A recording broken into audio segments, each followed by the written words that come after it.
योगी की आंखों के सामने केशव प्रसाद मौर्य लॉबिंग कर रहे हैं और बाबा दिल्ली दरबार में कुर्सी बचाने की दौड़ लगा रहे हैं। लखनऊ से एक ऐसी तस्वीर उभर कर सामने आई है जिसने साफ कर दिया है कि केशव मुख्यमंत्री की कुर्सी पर बैठने के लिए पूरी तरह से बागी हो चले हैं। यही वजह है कि सियासी गोटियां खुल्लम खुल्ला सेट कर रहे हैं। नमस्कार दोस्तों, मैं हूं हिमांशु मिश्रा, आप देख रहे हैं 4 PM न्यूज। दोस्तों, योगी आदित्यनाथ जिस कुर्सी पर विराजमान है उस पर बीजेपी के ही कुछ नेता आंखें गड़ाए बैठे हैं, इस उम्मीद से कि आज नहीं तो कल ये कुर्सी उन्हें मिल जाएगी। और ऐसा संभव कैसे होगा? ऐसा संभव तब होगा जब बाबा इस कुर्सी को छोड़ देंगे और गोरखपुर लौट जाएंगे। पर योगी अपनी कुर्सी बचाने की कोशिशों में कोई कमी नहीं छोड़ रहे। वो चाहते हैं कि इस कुर्सी पर डटे रहे, इसीलिए वो दिल्ली दरबार तक हाजिरी लगा आए हैं। हमने आपको पहले ही बताया था कि किस तरह योगी के खिलाफ फील्डिंग सेट करने की कोशिश की जा रही है।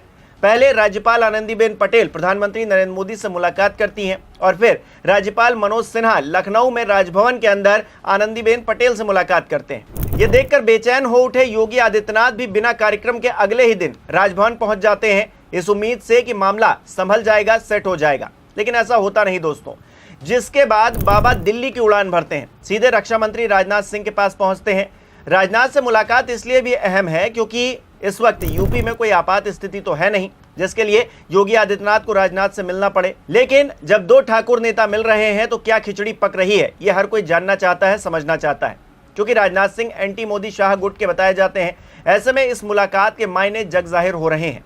खबर तो यह भी थी कि योगी मोदी शाह से भी मिलने आए थे, लेकिन दोनों ने समय नहीं दिया। जिसके बाद बाबा गुजरात लॉबी के खास उपराष्ट्रपति जगदीप धनखड़ से मुलाकात करते हैं, दरख्वास्त लगाते हैं और लखनऊ वापस आ जाते हैं। यानी कि एक तरफ योगी कुर्सी बचाने की दौड़ लगा रहे हैं तो दूसरी तरफ उन्हीं के पार्टी के एक नेता केशव प्रसाद मौर्य डिप्टी सीएम अपने ही मुख्यमंत्री के खिलाफ माहौल बनाने में लगे हुए हैं। पोस्टर वाली कहानी हमने आपको पहले बताई कि किस तरह से केशव प्रसाद ने अपना कद योगी के बराबर दिखाकर साफ संदेश देने की कोशिश की कि बाबा की जगह उनकी दावेदारी सबसे ज्यादा प्रबल है। खैर, इतना काफी नहीं था कि केशव प्रसाद मौर्य अपना शक्ति प्रदर्शन करने के लिए विधायकों की फौज भी लखनऊ में ले आते हैं। दरअसल केशव प्रसाद मौर्य के एक्स हैंडल को अगर आप देखेंगे तो पाएंगे कि वो इन दिनों तमाम अपने करीबी विधायकों से मिल रहे हैं। ऐसे विधायक जो योगी के खिलाफ बोलते रहे हैं, अपने गुट के ऐसे विधायकों के साथ वो फोटो खिंचवा रहे हैं जो योगी आदित्यनाथ को निशाने पर लेते रहे हैं। इन्हीं में से एक हैं लोनी से विधायक नंदकिशोर गुर्जर। नंदकिशोर वही विधायक हैं बीजेपी के जो योगी के खिलाफ विधायकों की फौज लेकर धरने पर बैठ गए थे। विधानसभा की उन तस्वीरों को आखिर कौन भूल सकता है। जब बात अफसरों से होती हुई हाईकमान तक पहुंच गई थी, किस तरह का हंगामा हुआ था हर कोई जानता है। इसके बाद से लगातार नंदकिशोर गुर्जर अधिकारियों के सहारे योगी को आज तक चैलेंज करते रहे हैं। समय समय पर वो बताते रहे हैं कि कैसे हिंदूवादी योगी सरकार में गाय काटी जा रही हैं, बीफ बेचा जा रहा है, अधिकारी पैसा खा रहे हैं और हर कोई खामोशी से मूक बधिर बना हुआ है। हालांकि गुर्जर का इस तरह योगी के खिलाफ मुखर होना दिल्ली के आशीर्वाद के बिना संभव नहीं था और उन पर पूरी तरह से दिल्ली का हाथ है, ये नजर आता है। असल में पूरी तस्वीर लोकसभा चुनाव के नतीजों के बाद बदलती है दोस्तों। भले ही चुनाव में चेहरा मोदी का आगे रहा, लेकिन सीटें कम हुई तो दोषी योगी आदित्यनाथ को बना दिया गया, उनके सर पर सारा ठीकरा फोड़ दिया गया। उन्हें गुनहगार बताने वालों में केशव प्रसाद मौर्य सबसे आगे रहे। मंच पर खड़े होकर वो योगी को ये तक बताने लगे कि संगठन से बड़ा कोई भी नहीं होता। करीबी नेता कहने लग गए कि बाबा हटें तो केशव यूपी संभाल लें।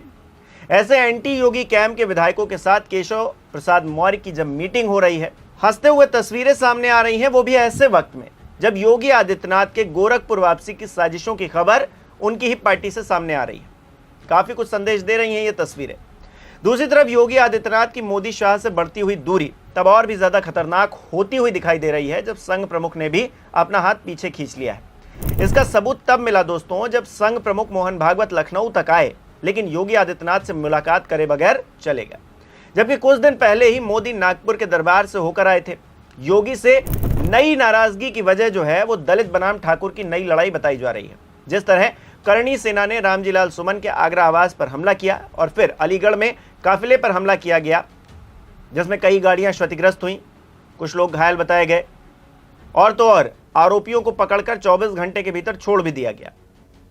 ये दिल्ली को रास नहीं आ रहा है, जबकि अखिलेश ने इस मुद्दे को बखूबी धार दे दी है, जिसके चलते योगी आदित्यनाथ पूरी तरह से बैकफुट पर हैं और दिल्ली तक सोर्स लगाने में लगे हुए हैं, राजनाथ सिंह से मुलाकात कर रहे हैं। वहीं केशव प्रसाद मौर्य अपनी सियासी रोटी सेकने का कोई भी मौका छोड़ते हुए दिखाई नहीं दे रहे। वो कभी पोस्टर के जरिए संदेश देने की कोशिश करते हैं तो कभी एंटी योगी जो विधायक हैं पार्टी के अंदर, उनसे मुलाकात, हंसते हुए तस्वीरें, हाथ में हाथ डाले हुए वो ये बताने की कोशिश करते हैं कि देखिए हम कितने मजबूत हैं पार्टी के अंदर। और वो तो कह ही रहे थे संगठन से बड़ा कुछ नहीं होता है, और संगठन पर उनकी किस तरह से पकड़ है ये भी दिखाने की कोशिश योगी आदित्यनाथ को केशव प्रसाद मौर्य कर रहे हैं। कुल मिलाकर योगी के लिए आने वाले दिन जो हैं वो काफी चुनौतीपूर्ण रहने वाले हैं। न सिर्फ विपक्ष जिसमें अखिलेश यादव हैं, पीडीए का ब्रह्मास्त्र लिए खड़े हैं, कह रहे हैं कि मुकाबला हो जाए फिर से एक एक। अपनी पार्टी में भी संघर्ष का सामना योगी आदित्यनाथ को करना पड़ रहा है। ऐसे में देखना दिलचस्प रहेगा कि योगी आदित्यनाथ कैसे अपनी कुर्सी बचाते हैं, बचा भी पाते हैं या फिर नहीं। केशव प्रसाद मौर्य कहीं उनकी कुर्सी पर कब्जा तो नहीं कर लेते हैं, या फिर अखिलेश यादव दो बिल्लियों की लड़ाई में बाजी तो नहीं मार जाते हैं। आपको क्या लगता है दोस्तों, कमेंट करके बताइए। बहुत बहुत धन्यवाद।